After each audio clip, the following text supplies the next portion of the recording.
Yeah, it is started. Okay. Good morning, everyone. This is the 15th of July, 2018. Welcome to our Genie seminar.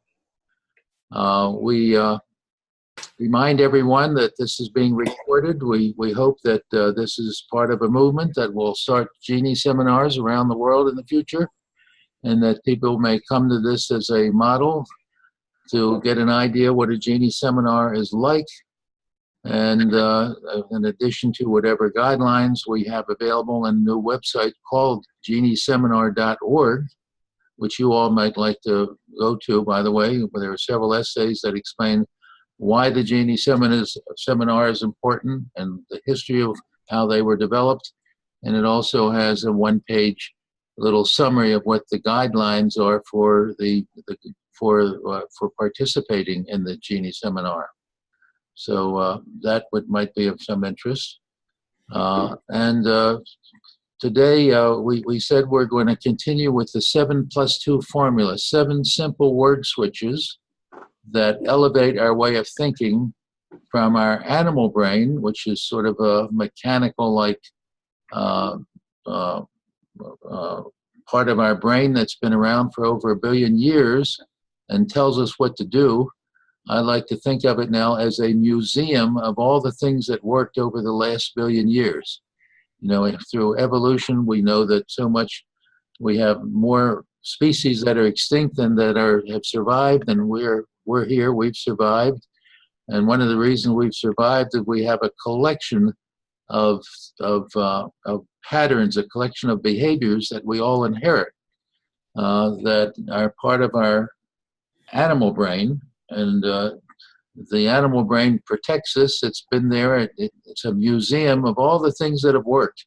You might think of them as positive addictions.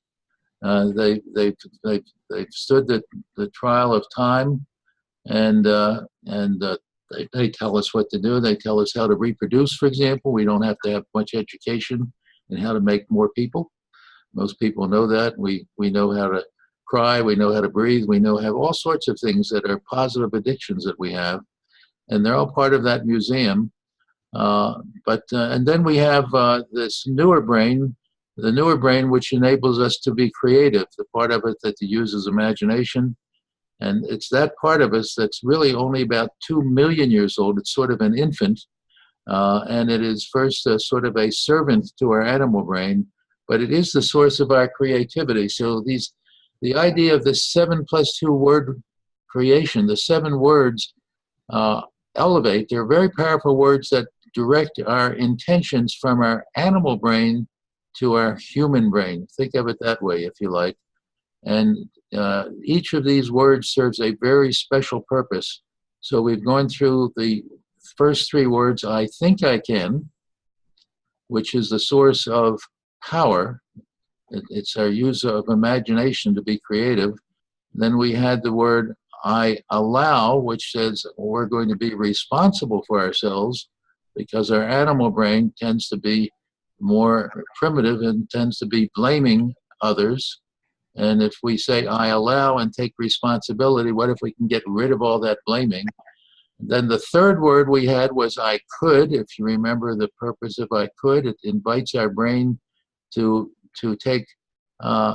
use our power to consider alternative possibilities instead of the you should or I should word. Remember, that's the word that tells you what other people want you to do. So instead of should, we use could. Now we're getting to the 4th of the 7 word switches, both and. And this is one of the really critical words because it takes us away from the either or word switch.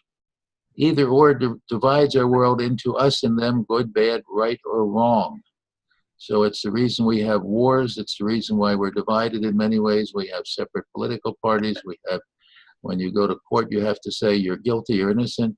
It divides the world into 2 categories, and it's because of that either or way of thinking of the animal brain. So now we're going to hear Brad Shepard tell us a little bit about the both and word.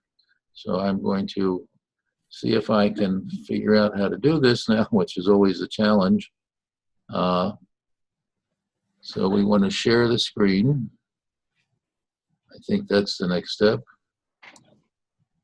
And then we want to get to this right here. And here we go.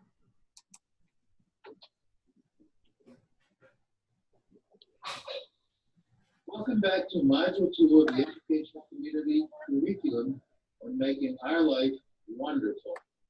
This is the fourth of the 7 mind-freeing, life-changing, world-saving word switches. We apply one of the most powerful critical word switches when we replace either or with both and. Either or divides the world into 2 opposing categories, whereas both and focuses on our similarities. Be amazed at how this simple substitution directs our energy to cooperation for mutual gain instead of harmful competition to assert dominance. I consider today's trend not only the most important wisdom of the 7 mind-freeing, life-changing, world-saving word switches, it is the most important of all word switches. We call that word switches selectively replace established action patterns that are no longer effective or have become dangerous. Word switches inspire us to apply current knowledge and common sense wisdom to create more effective solutions to today's problems. The task is quite easy. Simply substitute both and for our either or 2-category prevalent way of thinking. This trend explains why the both and word switch is the mature means of processing information. Both and recognizes shared interests and goals and promotes collaboration for mutual gain.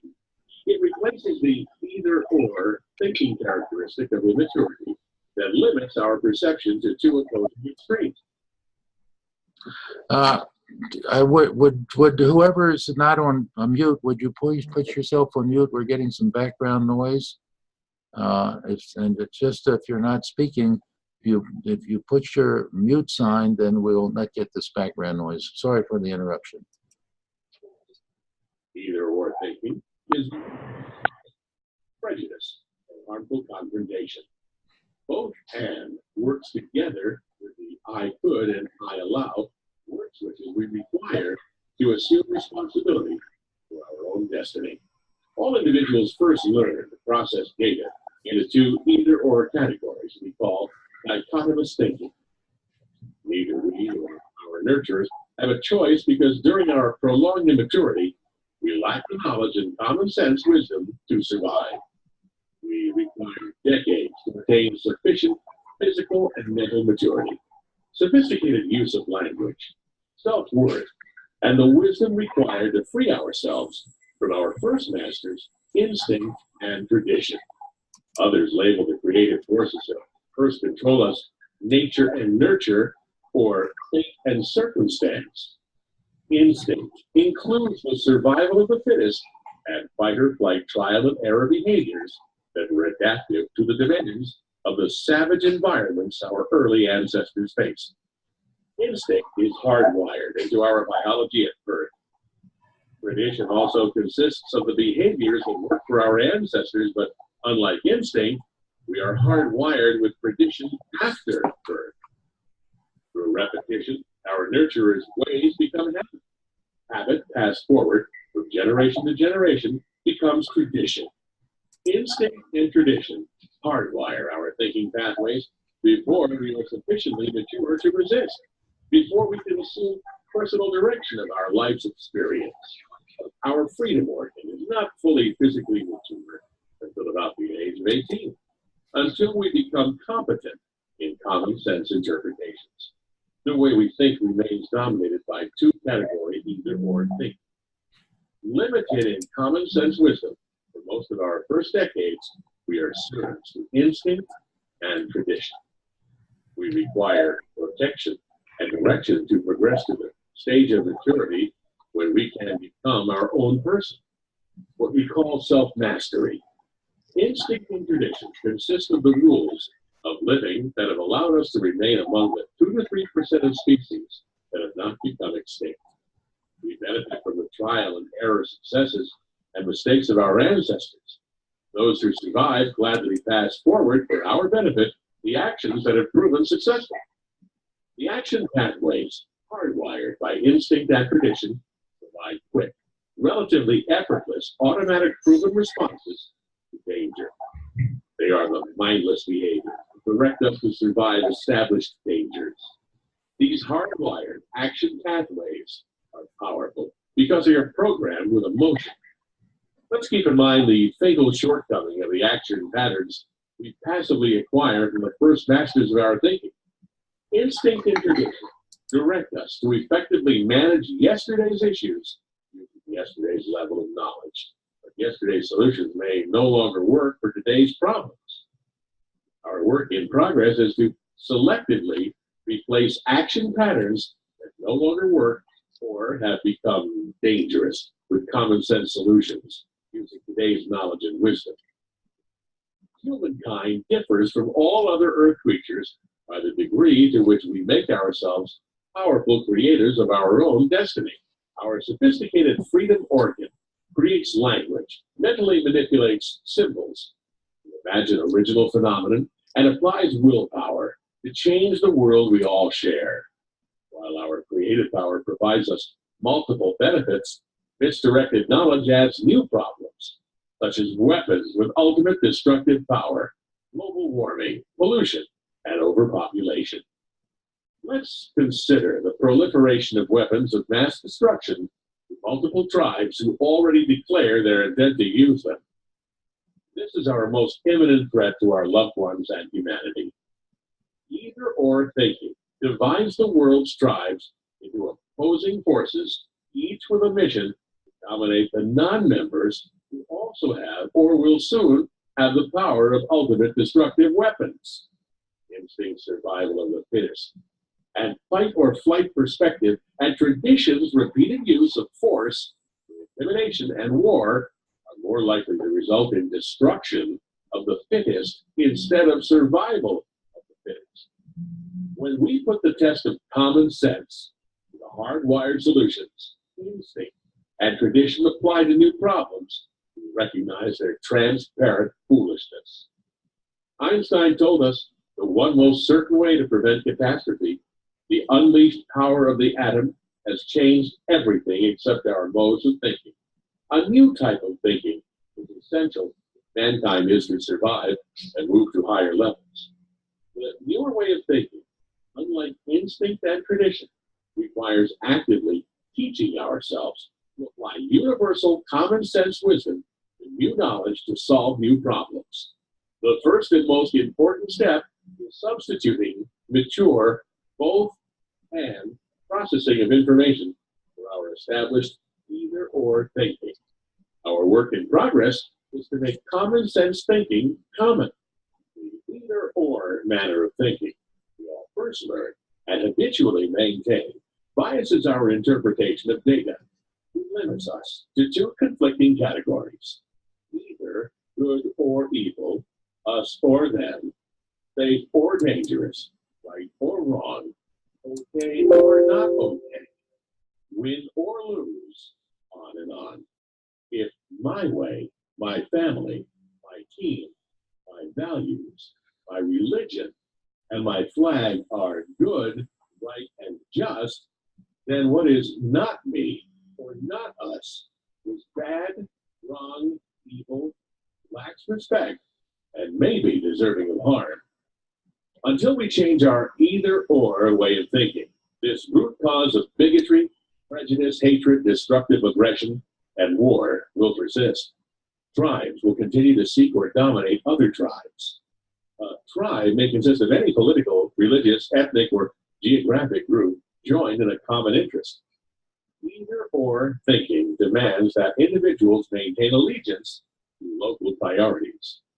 The shrinking world that makes everyone our neighbor now requires that we become citizens of the global community and contribute to its well-being.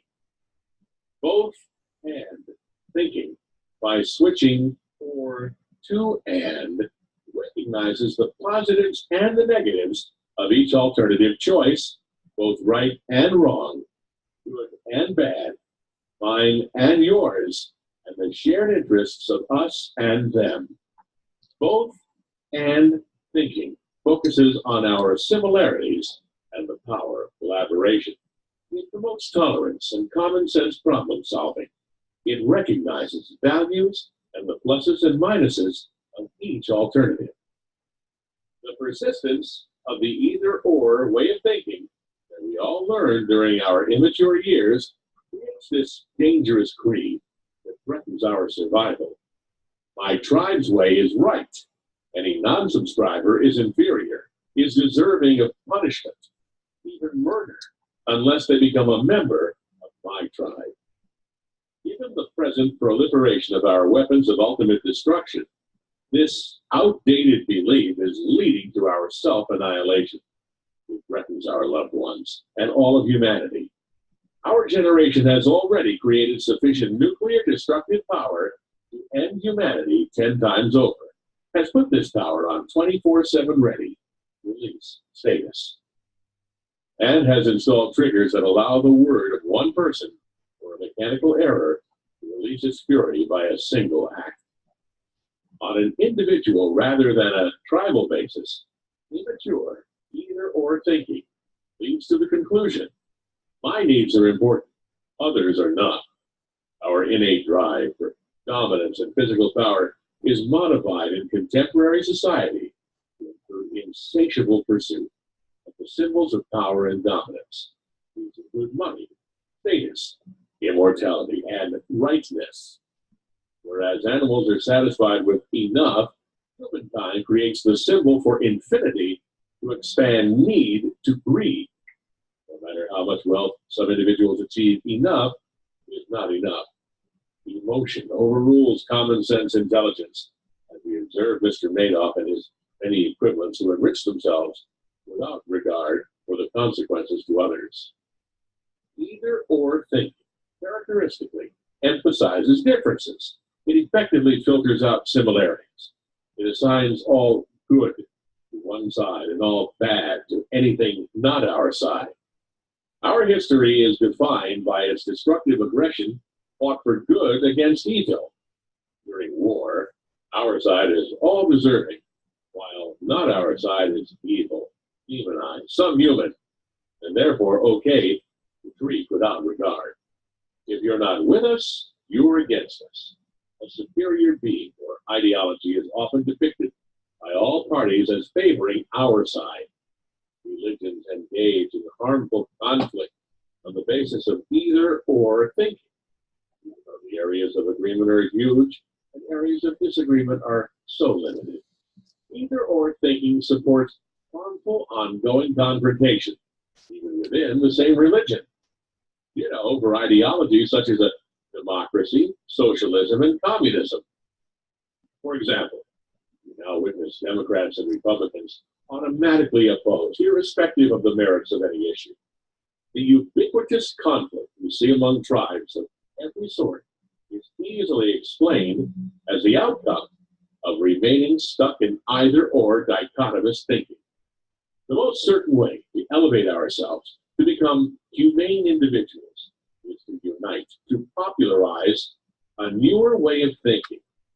Both and thinking redirects our mental action pathways to apply the universal rules of logic to create effective solutions to today's issues. We need to make common sense common. The both and word switch redirects our thinking from dependence on authority to common sense problem solving. Perception is focused on our similarities more than our differences for a very logical reason. We are far more alike than different. We share interests and goals. Both and thinking recognizes collaboration's power to replace the competitive need to rule others with authority. Either or thinking commonly lacks rational explanation and is supported only by the authority of a dictator. Dictators usually offer what is purported to be common sense justification for their claim of absolute correctness. However, When viewed by non-tribe members, the transparent, self-serving motives for power, greed, and the like rarely pass muster. The test of universal common sense invariably fails. Dictators driven by emotions usually refuse to consider common sense logic. Use this example. Keep in mind how both and thinking differs from either or thinking. When we look at a restaurant's menu, we find multiple choices that can be enjoyed. One is not all right, and the others are not all wrong. Decisions are difficult because the real world presents us with choices that have pluses and minuses on each side. Decisions are especially difficult for the perfectionist who becomes mired in obsessive compulsive paralysis for fear of making a mistake. It is more appropriate for us to emphasize making our choice right instead of obsessing over the right choice. The great attraction of immaturity and the either-or thinking of human dictators is that life's challenges are relatively effortless and stressless when the right choice has been clearly defined. It matters little if the outcome may be catastrophic, as long as we believe at the moment you're doing the right thing. Don't overlook this critical insight. Both and common sense processing of information emphasizes mental rehearsal to anticipate the future consequences of actions before choosing among alternative possibilities. This is the basis of prevention. Either or thinking is hardwired to quickly initiate past solutions and resolve undesired outcomes by cure. We all know that an ounce of prevention is worth a pound of cure. This is especially true when there may not be a cure available, as with the unleashing of weapons with ultimate destructive power. In summary, the both and word switch is our tool to redirect the action pathways hardwired by instinct and habit to a newer way of mature problem solving using universal common sense wisdom. Both and thinking switches us from the prejudgments, bigotry, and intolerance towards the not me or not my tribe to recognize our similarities, common needs, and the benefits of collaboration and sharing.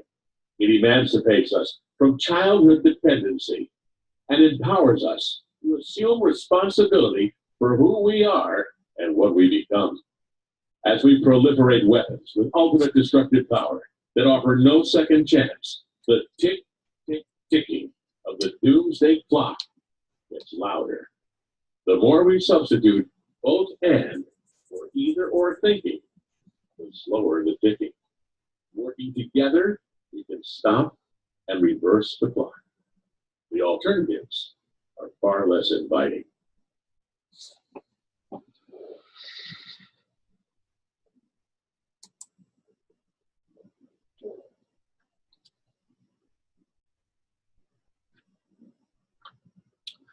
Okay, I think we can, if you're ready to speak, unmute yourself, and the talking stick is open. This was a little longer than usual ones, but I think it's also one of the more critical ones that talk about, ask us to recognize our similarities where we're pretty much innately preoccupied with our differences.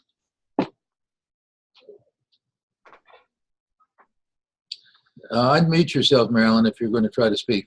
Yeah. Why don't we ask people to introduce themselves, especially people by phone, because there's no name connected with that. Okay.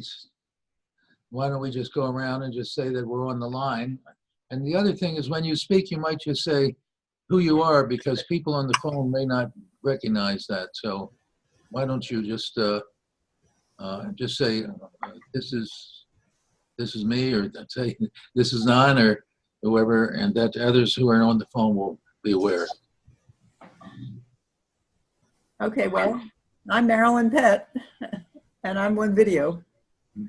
Abby's on video. Sheraton. Pearl is on phone. Hi, Pearl. Hi, Marilyn. This is John. I'm on video. Well, my picture is, but I'm working through the internet. It's not my phone. I'm Dina on video. Sharat on video, audio mute.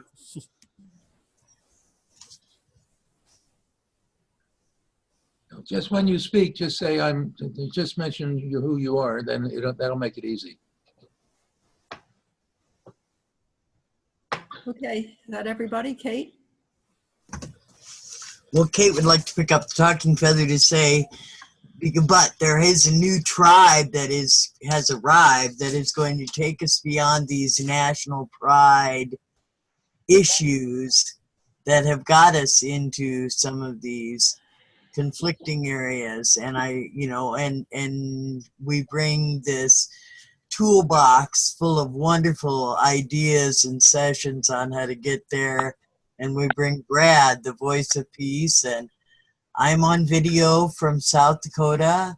Good morning to you all. I'll return that talking feather. Is that the talking feather?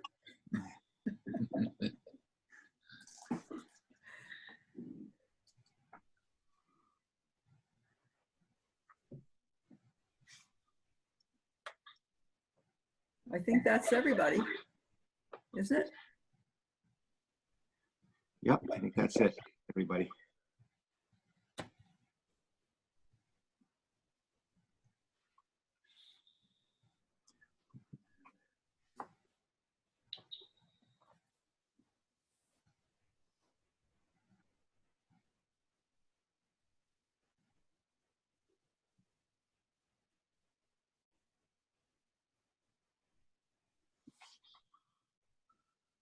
I think I've been thinking more about either or and having discussions with people. We were talking about, with some friends talking about union yesterday, and you really don't have to line up on one side or the other to think that unions are all right or they're all wrong or management the same. And that was, I'm not sure it was as a result of these word switches, but I really was much more comfortable because my thinking isn't all one way or the other.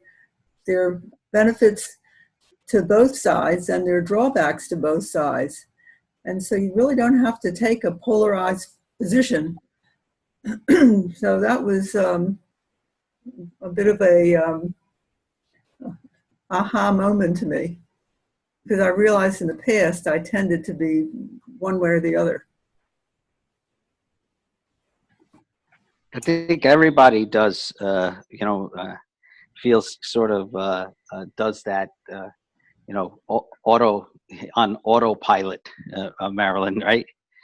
And then when you practice this, you start to think differently.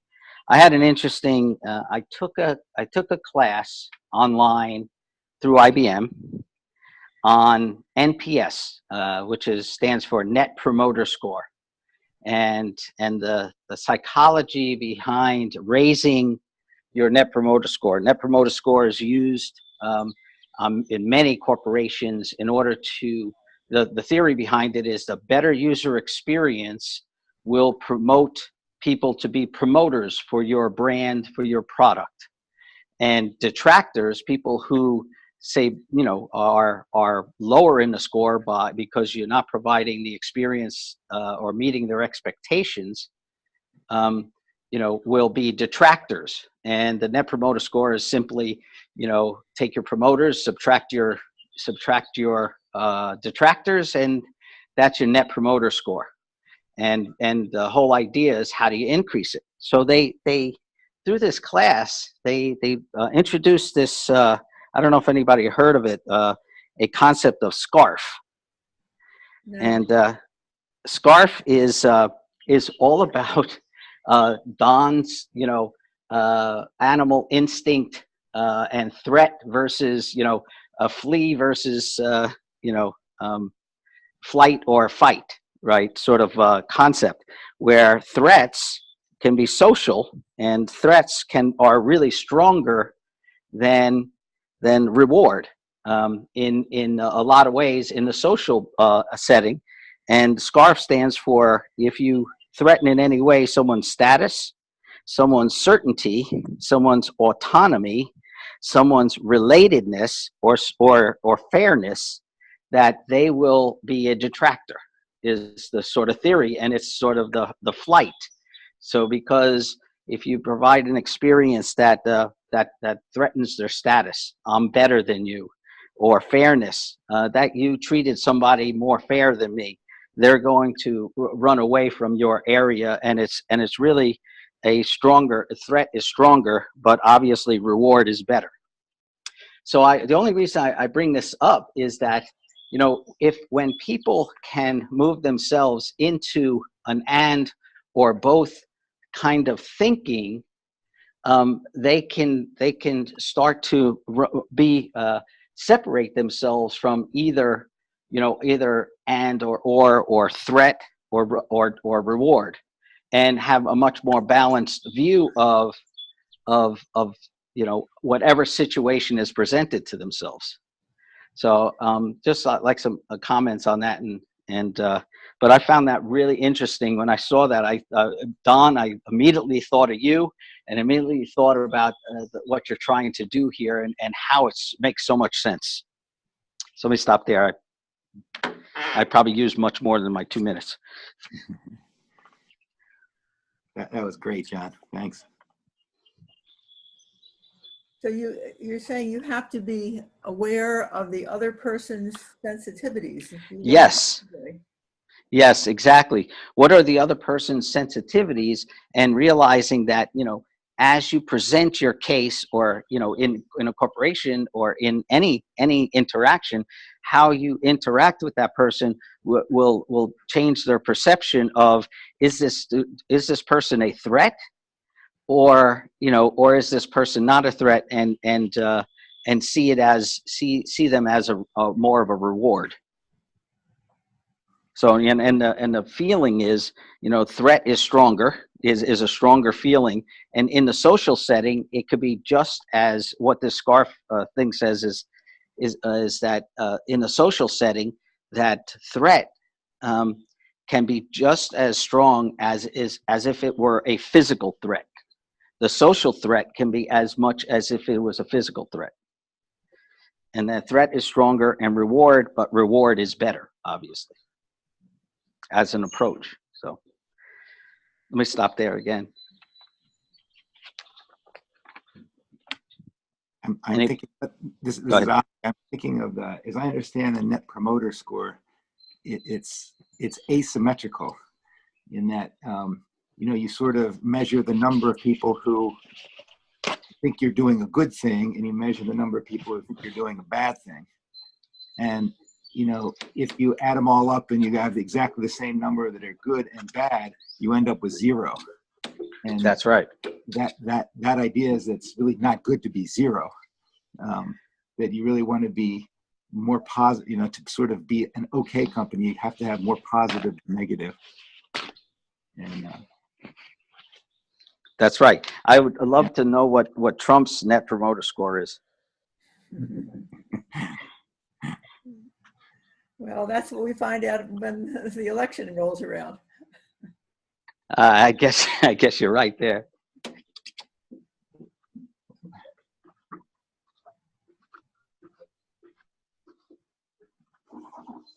Well, I don't, there is a tie-in for the Trump. I've been thinking about the Trump issue, that there's, somebody's voting for Trump because he keeps winning.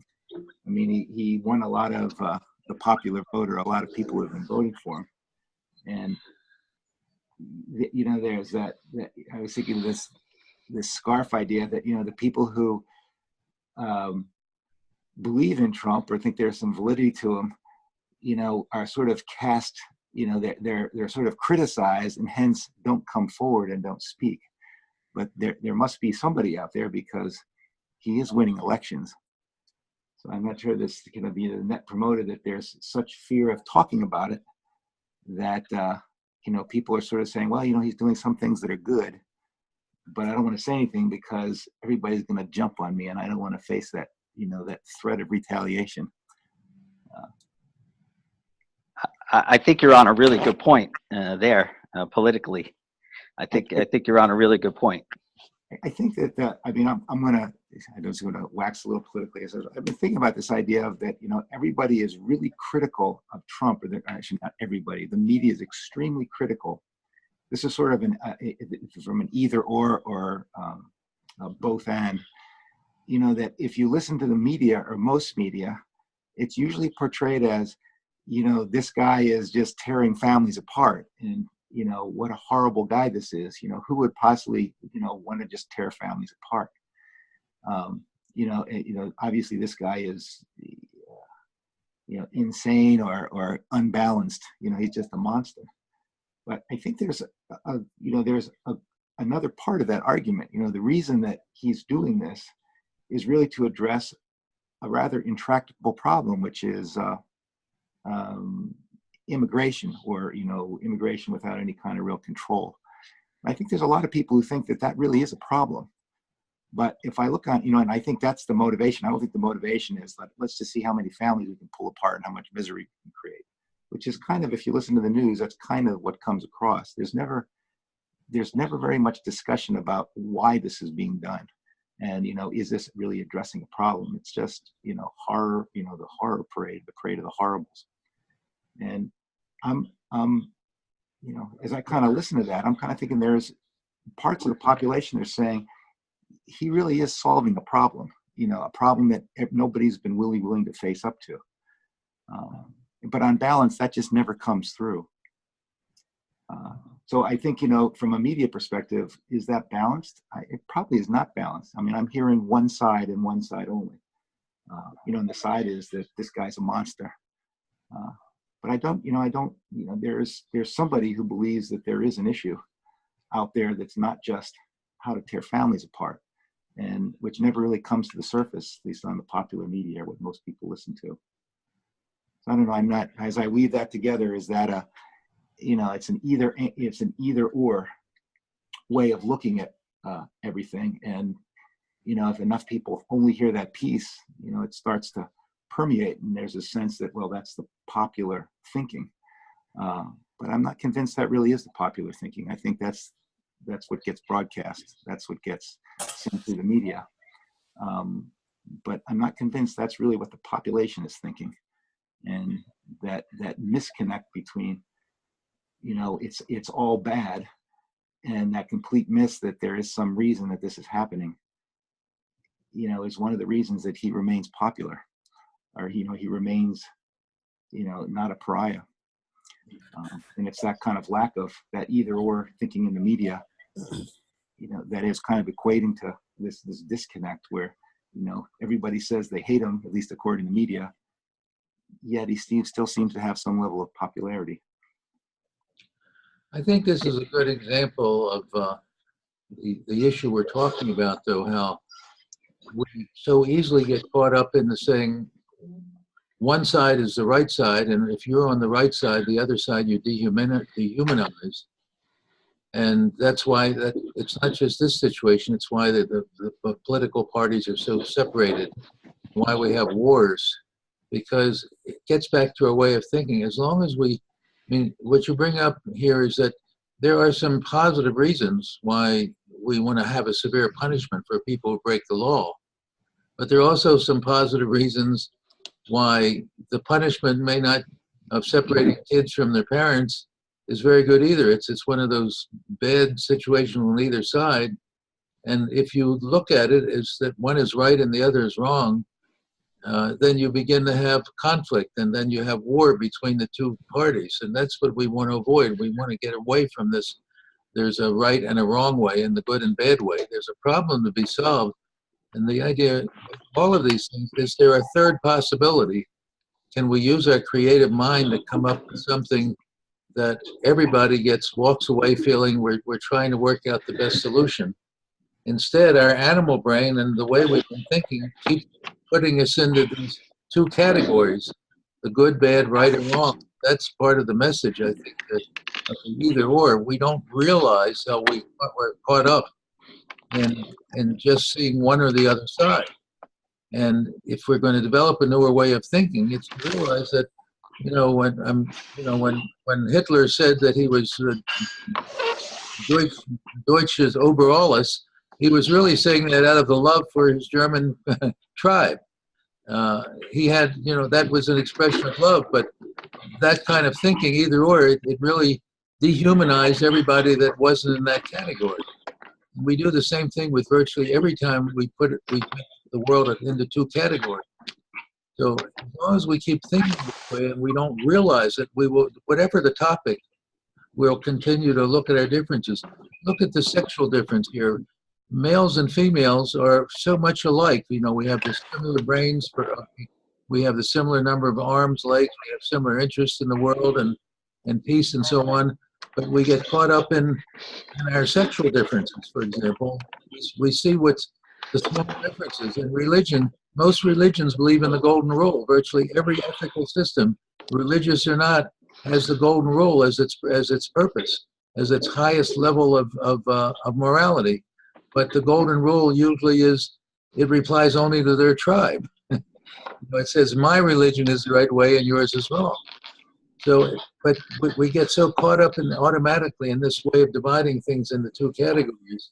So whatever topic we talk about, until we change that way of thinking, we're going to be. That's why our history is one of continuous wars and conflict, and we've reached a point in our development now where we can't learn by mistakes anymore, by war, by confrontation. Somehow we've got to figure out a way to work together for a common solution, and not to say whoever is the strongest, whoever has the biggest button or the biggest thing or whatever is going to be the winner. Don, I a few years ago I saw this very difficult movie to watch. It's called Unthinkable. I know it is impossible to explain this within 2 minutes, but I'll try to see. There are three protagonists in that movie. There is this terrorist who claims in the first scene of the movie that he has placed 3 nuclear bombs in the 3 cities in US. Then there is this person who is an expert torturer. He knows how to torture and get information out of it. And then there is this third protagonist who is a female FBI lawyer, FBI agent, who is very idealistic. She wants to follow the law. Now throughout the movie a lot of things happen, but in the end all 3 of them are in a dilemma. The torturer says that this guy is lying to us, and no matter what we do, we can cut his hands, legs, everything, he will not tell us where it is, because he has already decided that he wants to ruin everything, like kill everyone. The FBI agent says we cannot torture him, or we cannot go to the extreme level because the law does not allow that. And the torturer says that we have in our possession his kids.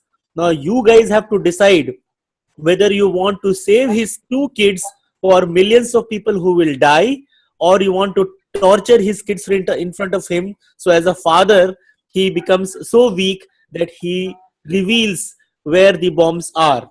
And it is a very difficult movie to watch. I want to, if you are interested, but the point is, it is very easy. I agree with Abhi. It is very easy to point fingers at Donald Trump and absolve everyone else of not handling this terrible immigration issue, especially in the South.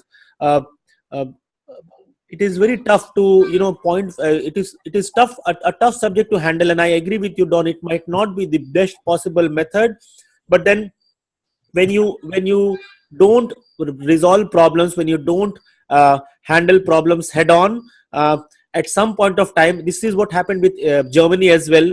There were so many problems. Hitler came. He thought for his love for his country, whatever he was doing was the best, but it turned out to be the worst for everyone.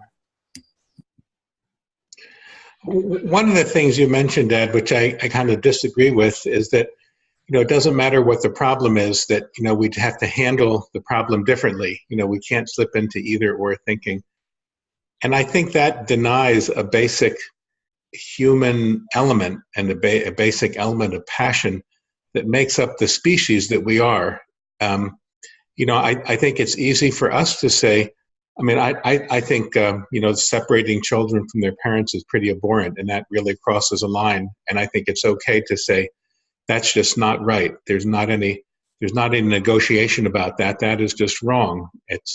And I think Trump has a style of operating where, he often starts with a non-negotiable kind of impossible stance that eventually over time changes, which I think is not, I don't agree with that. I don't think it's a very effective way of governing. But if it were our children being taken away, I don't think we would be interested. I wouldn't spend any time thinking about how we can have a rational non-either or thinking. I would be thinking only about how am I going to get my children back. Doesn't matter for saving the world. It matters someone took my children. This similar thinking applies to the Holocaust, is that if certain things are happening that you have to stop in the moment. It's not a rational situation to be in. So I think that there are circumstances where the kinds of thinking and the kinds of problem solving we use have to change based on the circumstance. That's all. I wanted to comment on Abby's statements about the media and how the media comes down. I think it's what media you intend to listen to. New York Times and maybe Washington Post, liberal media have one opinion, and liberals tend to seek out those sources of information. People who are Trump believers listen to Breitbart News and Fox, and the media support their attitudes. I think that's one of the problems of divisiveness. We used to have a media that was common to us all, that really had to represent a broad range of attitudes. And that's not so anymore. You don't have to be exposed to the other fellow's point of view. You can just pick something where the reporters will say what you agree with, and then they'll subscribe to your service and they'll get richer, but there really won't be a whole spectrum of news. I remember an incident years ago when the kids were in elementary school, and Pearl, who's on the phone, also was involved in this. Some women got together and wanted to, the last period on Friday, wanted to make a sort of a parent volunteer. The teachers agreed that the last period on Friday was dead. Everybody was looking forward to the weekend. The teachers weren't fresh, the kids weren't fresh. And we had said something about bringing in parents who had particular interests and having workshops for the kids. And there was a lot of internal stuff, but what came out was that among other parents was that this bunch of women, mainly Jewish women, not all, wanted to take over the school. And I don't know if you remember the term secular humanism, but that was a hot topic at that time. And I remember I was part of that group. There were about 4 people. And for the most part, we gathered with people who thought the same way we did. And the other group was having a meeting at somebody's house, the anti-group, and we decided to go. And there were all these people, and they were people we knew from other sectors of life and working with them on PTAs. And they were so angry and so staunchly against this. It really took me by surprise, because I thought everybody that I knew and everybody who I thought was nice was on our side. So, you tend to reinforce yourself by hanging out with people that think the same way. And it's sometimes a shock to find out that sensible people think differently. And I think the way our media works now tends to encourage that, to keep the divisions alive. I think that's very true. I think the media and the way kind of the internet caters to giving people news and information that they like, it reinforces the kinds of things they're looking at on the screen. It shows them similar or like screens. I think that I agree with you 100% that the media kind of reinforces and feeds this polarization. It would be interesting to have a news channel that, and maybe there is such a thing that exists, that intentionally feeds you, things that are contrary, not contrary, but in contrast to what you think. But people don't want that. People want media that's concordant with their views and reinforces their views. And it's basically it's John's fault. He's IBM, and that is the internet. And yeah, I don't know about that, but I thought Al Gore invented the internet, but that was I don't know. But I couldn't agree with you guys more. My dad used to tell me, if there is ever a controversy between two people, two groups, to anything, that the truth lies somewhere in the middle all the time. The truth is always in the middle, somewhere in the middle. It's never all one side or never all the other side. And so to Marilyn's point, to your point, Pacey, the media only, that's why I actually listen to both sides. I listen to Fox News, and I listen to CNN, and I listen to MSNBC, because and it's so stark when you hear, at least then you can make sense of and pick the what you think is the where the truth lies. But I agree with you guys 100% that the media is part of the issue and the internet, where you seek out your own view, will lead us to where we are today, this such divisive politics and religion and everything else in social groups. It's sort of promoting the either or thinking. Thank you. This is Pearl. Thank you, John, for saying that, because I do the same. I watch Fox News, I watch CNN, and I watch MSNBC. And if I happen to mention a casual conversation to friends that, well, in Fox News they said this and their take on it is different, I've immediately talked down and said, oh, you're for Trump. Well, it's not that I'm for Trump. I'd like to hear what the other people have to say, because otherwise you're listening to people who have the same opinion that you do. And also, John, I'd like to get back to what you said about this course you're taking, about understanding other people's,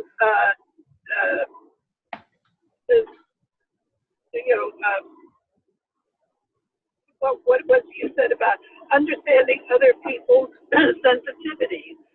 Trump is just the opposite of that. He is a master of polarization, and he has done it by insulting people from day one. And yet he has a following of people who believe that everything is black and white and not gray, as you say, and the truth being in the middle. How you overcome this, I don't know, because obviously there are a huge sector of people who feel very definite about him, with all of his faults and with all of the mistakes he makes and all of the gaps he makes, like with the Queen yesterday. I don't know that there's an answer to that. And I remember when Marilyn was speaking about our attempt to have something for the kids on a Friday afternoon. And when we went to this meeting at the other person's house, I will never forget a woman who stood up and said, I don't want anyone putting any ideas into my child's head that I don't approve of. And it was so, to us, we were, taken aback. Well, how can you control something like that? But there is a large segment of people who do and support Trump. But thank you for pointing out that business of sensitivity. And here we are having it in our face on the screen every single day. You're so right. I mean, I I can't. That's fantastic. And Trump is the epitome and proves the point that people will run away from threat because they perceive him as a significant threat to one of those areas of their life. Status, certainty, autonomy, relatedness, or fairness. And especially with the thing with the separation of the children, that on the fairness side, that just rubs people way the wrong way. So let me stop there. Abby, you're muted if you're trying to speak. Yeah, I want to get back to Trump for a second. That, the either or piece of this is, I don't think everybody believes in Trump. I think that there's a consensus that people don't believe with the media. And the media tends to put up candidates that sort of are inconsistent with their beliefs. Otherwise, they kind of rip them to shreds. So I don't think that everybody necessarily likes Trump.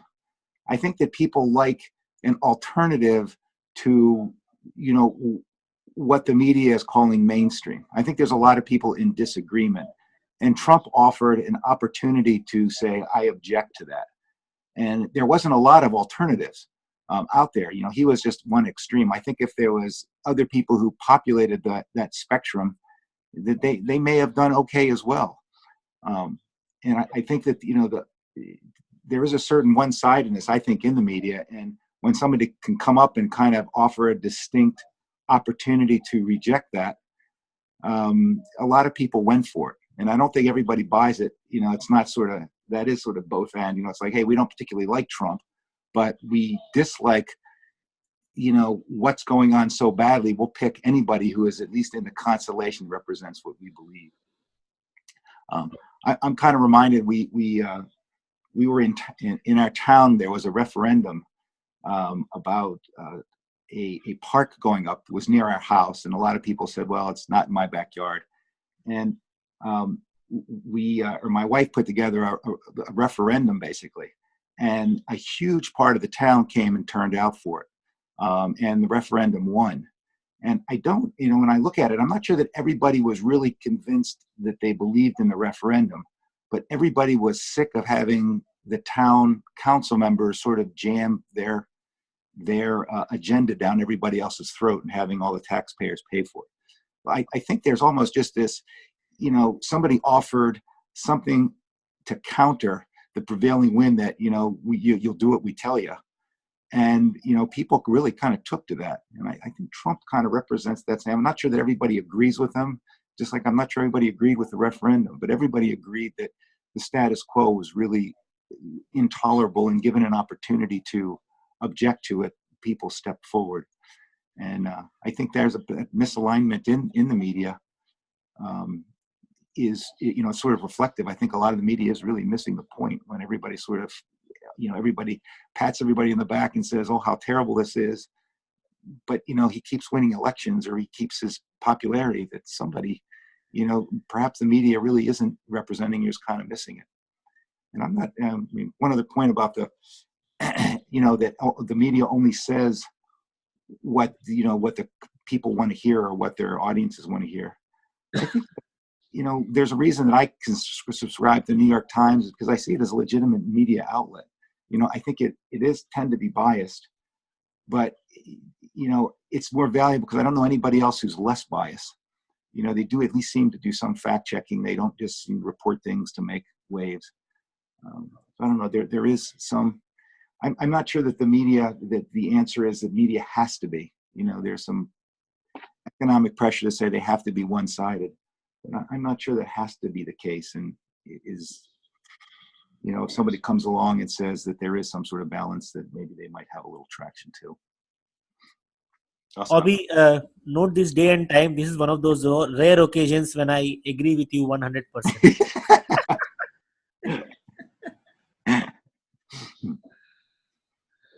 Well, that's pretty good. Maybe I should, can I borrow $5?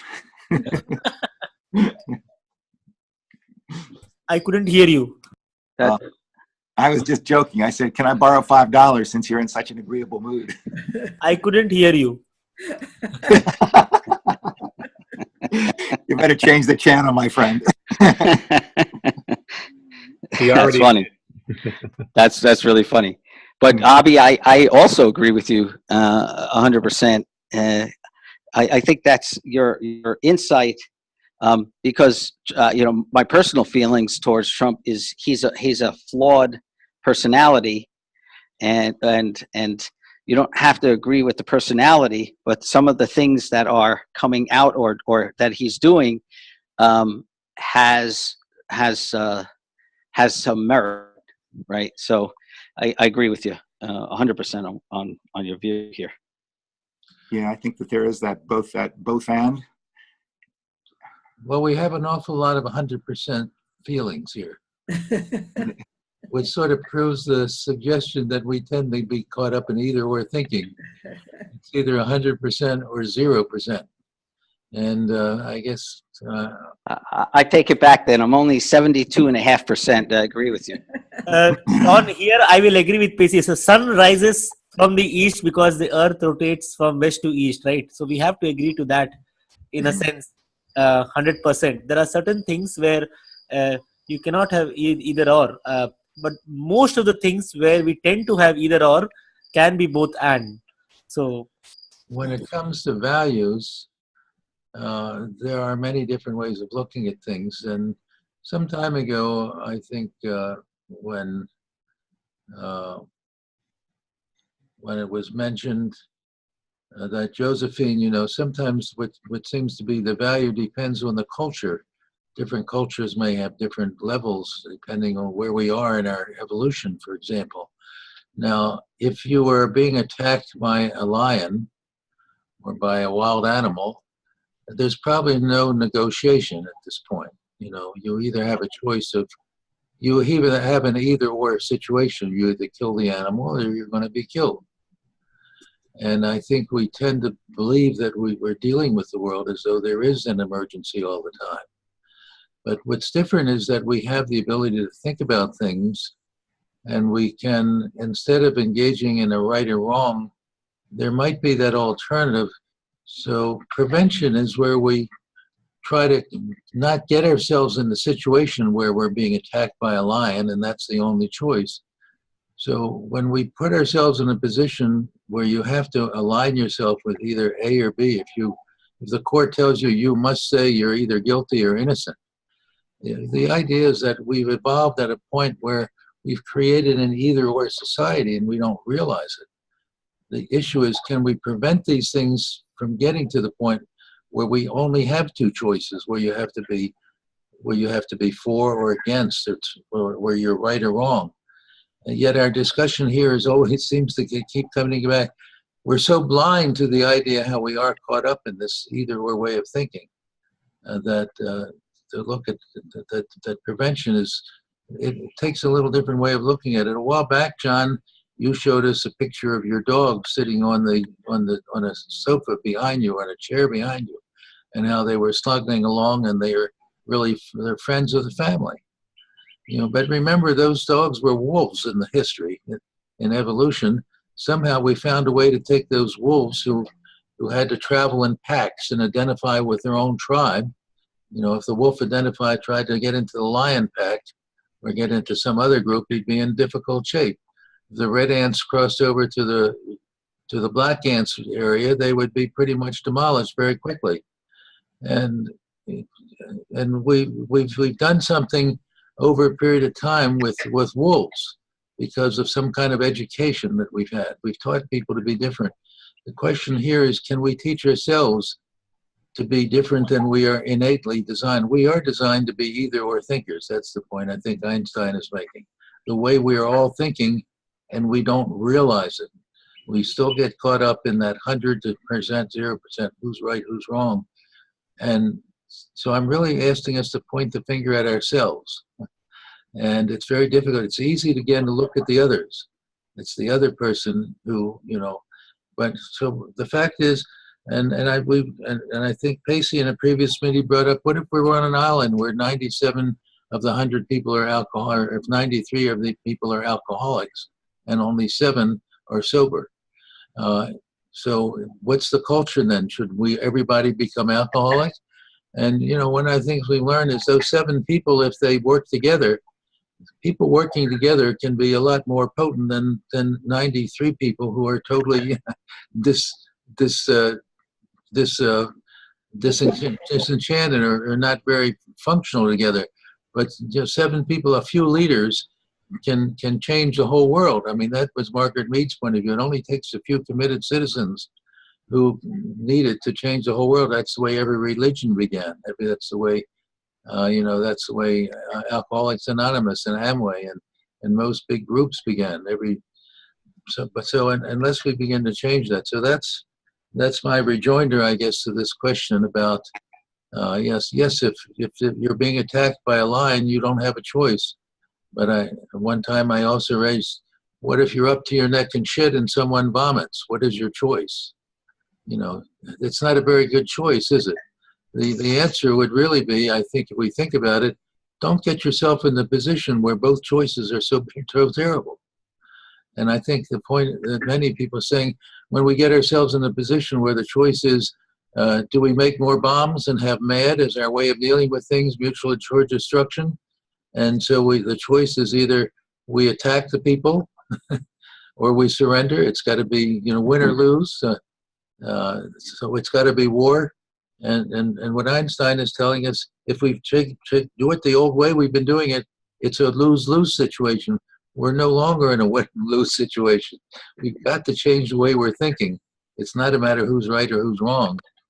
Somehow we got to change the way we're thinking. Now, we're running a little over time, so those who have not spoken, please take your opportunity to offer whatever thoughts you have. Maybe Katie, I think, and Dina, or Rini, or Besu, would you like to share anything here?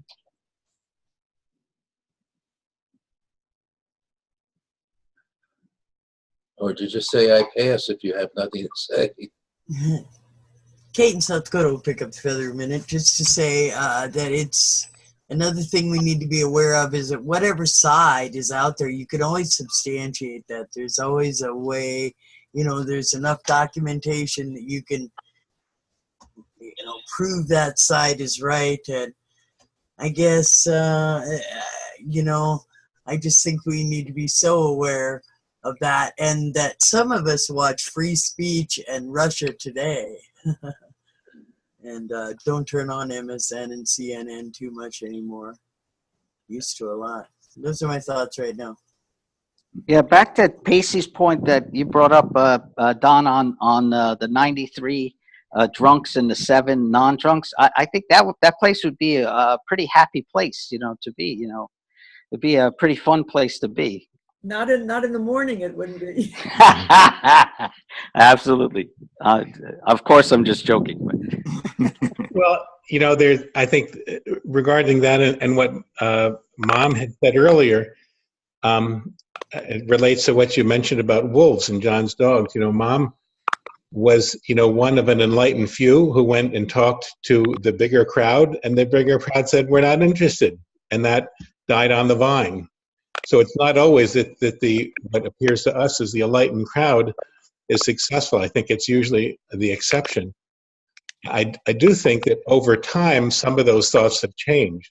It may have had something to do with Mom and Pearl's talking to these women, but over years and decades, some of that thinking has changed. Not completely, but I think it's probably, they're a little more liberal, a little more open to that kind of thinking now than they were 30 or 40 years ago when Mom had that discussion.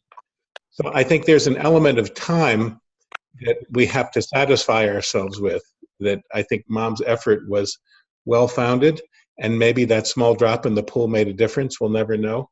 Well, I would also point out that John's dogs did not evolve from wolves. Maybe over the last 1,000 or 10,000 years they did, but John's dogs, they got from a dog breeder, and they were already domesticated dogs. So I don't think if we have a time frame for our mission that is within our lifetime, that implies that we're more urgent about it than saying, well, we can take 10 or 20 generations and maybe we as a species will evolve. I think your dad at the top of the list saying we don't have that luxury to use evolution and to use that element of time for our thinking. And I agree with you, there is some urgency to make these changes. It really does force some decision making, and it really does force some degree of either or thinking. I think openness and either or thinking is on a continuum, and I don't think one end of the continuum to the right or to the left is correct. But to the degree there is some urgency to these issues, there are some difficult decisions that need to be made, and you can't have both. Any other people who have not spoken yet who would like to just say, No. I pass or whatever? Yes. So Don, basically, there was one point where someone had mentioned the way media is reporting things in the US, like what Fox News might be saying something opposite to what CNN says. And so media takes a stand nowadays, which is probably as per their payment structure, maybe where they get the revenues from, that would report rather than what the truth is. And so that is happening in all the countries. And another problem that happens is that when we watch certain news items on, say, Facebook or YouTube, they keep sending us recommendations which is as per the last viewed content. Now that is a dangerous thing, because what happens is the same either positivity or negativity either side will get reinforced every time, because we should seek out opposite views and try to find the real truth. But if we keep getting the same set of content, then we think that is the truth. So that is what is happening nowadays. I'd like to say one thing after that experience, that now I'm on the school board in East Hartford, Connecticut, and in a rather indirect way, I get to tell some of the parents and some of the principals what I think is the right way to go and push my view. So that might have grown from out of that experience. This is one of those rare days when I agree 100% with Obi and Basu. And I will not give you $5, Basu. Abe, just for the record, I don't agree with you even before you've said anything. And you will still not give him $5.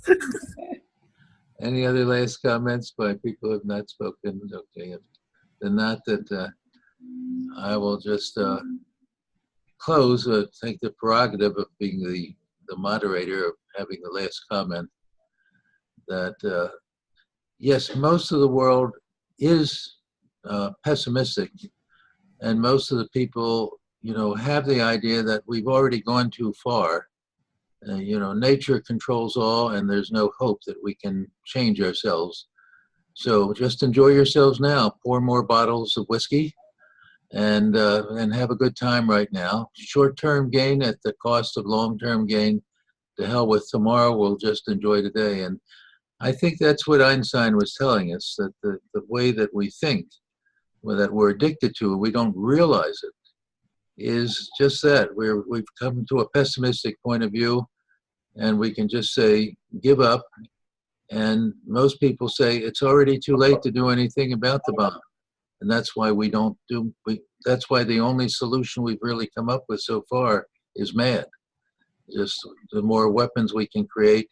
And then Einstein says that's not really very, if we try to solve the same old problems using the old way of thinking, and that we've got to create a newer way of thinking. And what I'm hearing is a number of people saying, well, we really can't do that. It's just too difficult. Well, I guess I'm going to continue to be an optimist, because I think if we stay pessimistic, then it's all over for us. And Einstein was correct. It's only a matter of time. And the experts that I'm familiar with say this will happen within the next number of years. This is the United Nations. This is what the people who wrote the Doomsday Clock has 15 Nobel laureates as their advisory board. It's what a committee of the U.S. Joint Congress said after interviewing over 250 people who are knowledgeable about these things. They all say that we're losing the battle and it's only a matter of time. And as long as we're, pessimistic and say where there's no hope, then I think we'll continue in this way. But I'm just not ready to give up. I'm not ready to give up on you all. I think you've come a long way, and I congratulate you. I do hear a lot less blaming of others, although there's still a lot that goes on. We're still 100%, 0% in our way of thinking. So now you can mull on some of this and have another week. Give it some thought. We'll look to continue next week when our topic will be the one sentence that that could change everything. And we said the fifth word change is a sentence, and just as a preview, instead of what's good for me and my family and my country for here and now, if we could only substitute what's good for me and you, what's good for my family and your family, what's good for my tribe and your tribe for now and the future. So what's good in the short term and the long term, not just what's going to feel good for my lifetime or for the next period of time. What's good for my kids and my grandkids and my great-grandkids. That's a little different way of thinking. So have a very good week, everyone, and we'll look forward to seeing you next week. And if you have some other thoughts, write them down, and so we can continue this when we get to our fifth word switch. Bye-bye. Thank you all. Bye-bye. Okay, bye. Bye. Thank you. Bye-bye. Bye-bye. Love to everyone.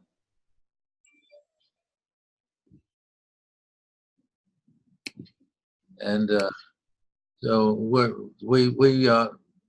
so Rainey and Basu and Sharat, you're going to go watch the soccer game. So we're going to end the meeting here. Rainey, how are you doing? Are you going to watch the soccer game? I see you're still on. Oh, I have to stop.